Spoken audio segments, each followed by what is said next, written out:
After using the law for a long time to manifest my desires, and after listening to all the YouTubers who talk about manifestation, I have noticed something that is eye-opening.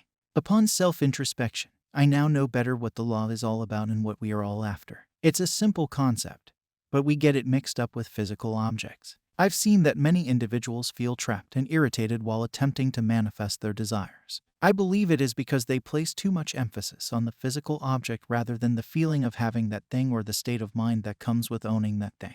You want to feel wealthy, and all the objects such as cars, houses, jets, and yachts are symbols of wealth. It is the sensation you wish to have. I was reading through the comments section on my YouTube channel when I came across a comment.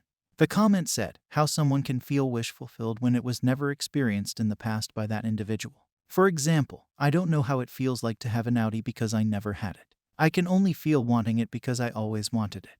Neville said that become the kind of a person who already have it. But how do I know who would I become when I have it? How would I react? How would I think, decide, talk, walk and all? Please explain. So, this comment struck me, and I would like to answer it here because some of you unconsciously repeat the same sort of mistake. It happens when we misinterpret the law. First of all, Audi is a company that manufactures luxury cars. You wanted that car because you wanted to be identified as someone who is prominent, has a certain amount of money, and is wealthy. It is just a symbol that tells you that you are wealthy, or, in Neville's terms, that your state of consciousness is that of a wealthy person. Your assumption is that you are wealthy. Did you notice that many children, unless they are car enthusiasts, are unconcerned about cars during their childhood?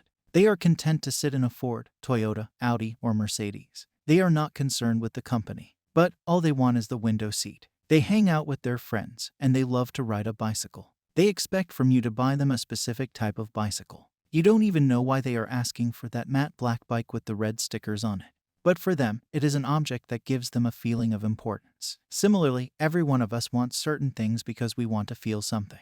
Even after studying the law, we fail to identify that these objects don't generate the feelings. We generate them within us. So, my friend, I would like to ask you a question. How would it make you feel to have that car? Won't you feel wealthy? Won't you feel important? Well, everyone will feel different. Some people are born with a silver spoon, and Audi is a common thing for them, so their feelings would be different. They would not feel as important as you when driving the Audi, but they would feel similar states of emotion when driving a Bentley. That is why no one can tell you if you are doing it correctly or what you have to do. All of the great manifestation teachers who know about the law will tell you, do what works best for you. They will say to feel as if you already have it, because all those feelings are unique. There is no single machine that can show you exactly, but there are brain scans and other tools that neuroscientists use to learn more about the human brain and try to correlate it with consciousness. But all you have to be concerned with is the feeling of being the person who owns the things you would like to manifest.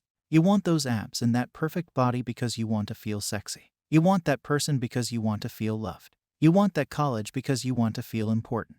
You want that house because you want to feel wealthy. Can you notice this? Can you understand this? Can you relate this to your desire? When I ask you to close your eyes and imagine hugging a specific person, what do you feel? Can you tell me exactly? You will say it is love, but you can't exactly tell me what it is. For lack of words, you have given it that tag. You just know that it feels right and wonderful. It is a happy, wonderful, exciting, caring, high-level kind of emotion that you call love. This single word holds much more meaning than I mentioned. So, the feeling is so unique that no one can tell you. After reading this, don't go trying to define the feeling.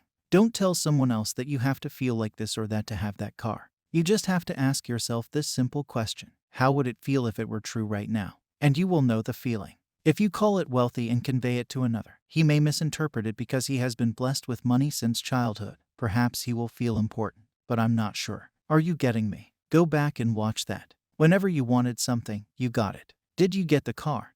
Or the feeling of having that car? You have both. Physically, it was there, but internally, you felt differently now. All of your decisions are now made with a new perspective. Can you see how your thought pattern shifted? This shift is living from the end. This shift represents the feeling of having your desire, or feeling of wish fulfilled. It's amazing to have such a fancy object. It doesn't come with feelings, it only has the feelings and value you assign to them. Whenever you buy a new thing and think that this will make me happy, it does make you happy, but it is very short-lived. Then it passes on to something else, something bigger, and you get caught in the endless loop of short-term pleasures. Now, it is easier for the brands to sell you the stuff you don't really need, by glamorizing it and marketing it in a way that makes you think that having that thing will give you satisfaction.